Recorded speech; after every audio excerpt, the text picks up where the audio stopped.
तो अब रूस ईरान की एयरफोर्स को मजबूत करेगा। नमस्कार, मैं हूं नीलू और एक बड़ी खबर आ रही है और सिर्फ यही बड़ी खबर नहीं है, एक और बड़ी खबर है, उसकी जानकारी भी देंगे। देखिए, ईरान, इजराइल, अमेरिका में तनातनी लगातार जारी है और पश्चिम एशिया में युद्ध के बादल मंडरा रहे हैं। हालिया संघर्ष में ईरान ने मिसाइलों और ड्रोन के क्षेत्र में अपनी पूरी ताकत दिखाई, ये पूरी दुनिया ने देखी, लेकिन एयरफोर्स के मामले में वो थोड़ा कमजोर दिखा। अब ईरान ने इस कमजोरी को खत्म करने के लिए एक बड़ा कदम उठाया है।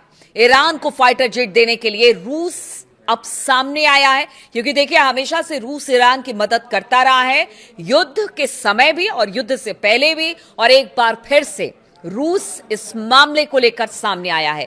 रूस से ईरान को जल्द ही फाइटर जेट मिल सकते हैं, जिससे यह निश्चित हो जाएगा कि अमेरिका और इजराइल की जो टेंशन है उसे काफी हद तक रूस की जो जेट है वो कारगर साबित होगी।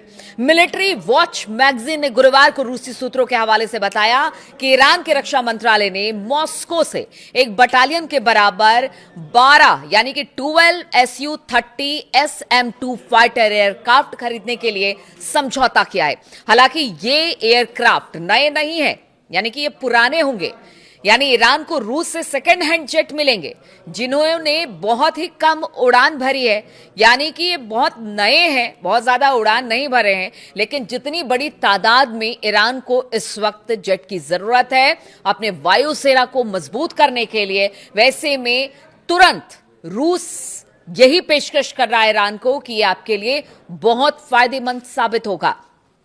देखिए, रूस से ईरान को एयरक्राफ्ट की डिलीवरी 2027 के मध्य से यानी कि मिड से शुरू होने वाली है और साल के अंत तक सभी 12 जेट मिलने की उम्मीद जताई जा रही है। ईरान को जरूरी इंफ्रास्ट्रक्चर उपलब्ध कराने की तैयारी भी अब शुरू होने वाली है और यह समझौता ईरान के लिए बेहद अहम माना जा रहा है, क्योंकि वो अमेरिका, इजराइल और उसके सहयोगियों के साथ युद्ध में उलझा हुआ है और अभी इस वक्त बहुत जरूरी है कि वो अपने वायुसेना को और ज्यादा सुदृढ़ बनाए। इसीलिए ये वक्त आ गया है कि अब ईरान अपनी वायुसेना को लेकर, क्योंकि मिसाइल और ड्रोन का जलवा तो सबने देखा, लेकिन अब वायुसेना को भी और चुस्त दुरुस्त तंदुरुस्त बनाने की तैयारी में ईरान है। साल 2025 की बात की जाए तो साल 2025 के आखिर में रूसी सरकार के कुछ दस्तावेजों से पता चला था कि रूस को ईरानी वायुसेना को फिर से लैस करने के लिए 48 Su-35 फाइटर देने थे। इससे पहले 2022 से ऐसी खबरें सामने आई थी कि इन एयरक्राफ्ट का ऑर्डर दे दिया जा चुका है। कई रिपोर्टों से संकेत मिलता है कि ईरान का रक्षा मंत्रालय रूस से जेट खरीदने पर काम कर रहा है, यानी बहुत लंबे समय से ये सारी डील चल रही है रूस और ईरान के बीच में और कहा यह जा रहा है कि अब बहुत जल्दी 2027 तक ये सारा काम हो जाएगा और ये अमेरिका और इजराइल के लिए तो बिल्कुल अच्छी खबर नहीं कही जा सकती। ईरान दशकों पुराने अपने करीब 300 पुराने फाइटर जेट्स की जगह रूसी जेट लाना चाहता है। Su-30 SM-2 में वही AL-41F-1S इंजन इस्तेमाल होता है जो Su-35 में होता है और दोनों में रख रखाव और ऑपरेशन के मामले में काफी समानताएं भी है, यानी बहुत ज्यादा दिक्कत नहीं आने वाली है। दोनों Soviet Su-27 air superiority fighter के बेहतर वर्जन है। Su-30 SM-2 की कीमत करीब Su-35 की तुलना में 40% कम है। इसका रखरखाव और संचालन आसान भी है, यानी ईरान के लिए ये बहुत अच्छी डील साबित होने वाली है। हालांकि इसमें उस फाइटर के कई एडवांस फीचर नहीं है। Su-30 की कीमत करीब जो कीमत है वो रखरखाव में आसानी और तकरीबन बराबर परफॉर्मेंस ने इसे एक्सपोर्ट मार्केट में बेहद लोकप्रिय बना दिया है और यही वजह है कि अब ईरान इसे लेने को बिल्कुल तैयार है। बातचीत पूरी हो गई है, मुकम्मल हो गई है और बहुत जल्दी अब रशिया की तरफ से ईरान को यह डिलीवर कर दिया जाएगा। देखिए, Su-30 SM या फिर SM-2 उन 4 तरह के फाइटर जेट में से एक है जिनका उत्पादन रूसी एरोस्पेस फोर्स के लिए किया जा रहा है। इसके लिए सामान कीमत वाला Su-34M स्ट्राइक फाइटर और Su-35S एयर सुपीरियरिटी फाइटर और Su-57 5वीं पीढ़ी का फाइटर शामिल बताया जा रहा है, जिसकी खरीद लागत इससे ठीक दुगनी या फिर उससे ज्यादा है। ईरानी वायुसेना वर्तमान में दुनिया के सबसे पुराने फाइटर बेड़े में से एक का संचालन करती है।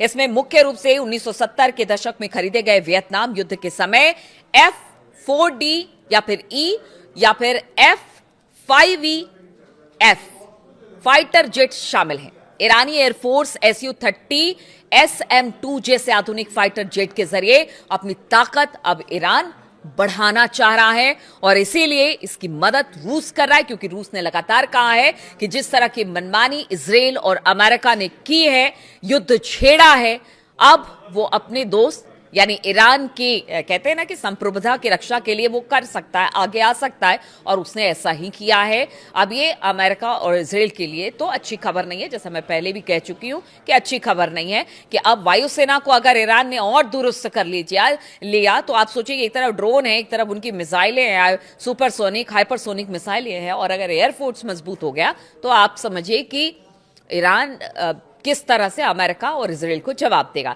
अब दूसरी बड़ी खबर सुन लीजिए। देखिए, एक तरफ तो युद्ध की तैयारी हो रही है, ईरान जो है वो फाइटर जेट खरीद रहा है या फिर अपने मिसाइलों के भंडार को उसने फिर से ठीक ठाक कर लिया है, उत्पादन एक बार फिर से शुरू हो गया है। अमेरिका भी अपनी तरफ से तैयारी कर ही रहा है और इजराइल को तो हमने देखा ही है कि किस तरह से ये सब अपनी अपनी तरीके से तैयारी कर रहे हैं, और ईरान इसमें बढ़ चढ़कर आगे बढ़ता हुआ दिखाई दे रहा है, क्योंकि उसको पता है कि दो देशों से उसे लड़ना है। लेकिन दूसरी तरफ बातचीत भी हो रही है, लेकिन बातचीत किसी नतीजे पर नहीं पहुंची। अब ऐसे में कुछ बयान आए हैं, बड़े नेताओं के बयान आए हैं।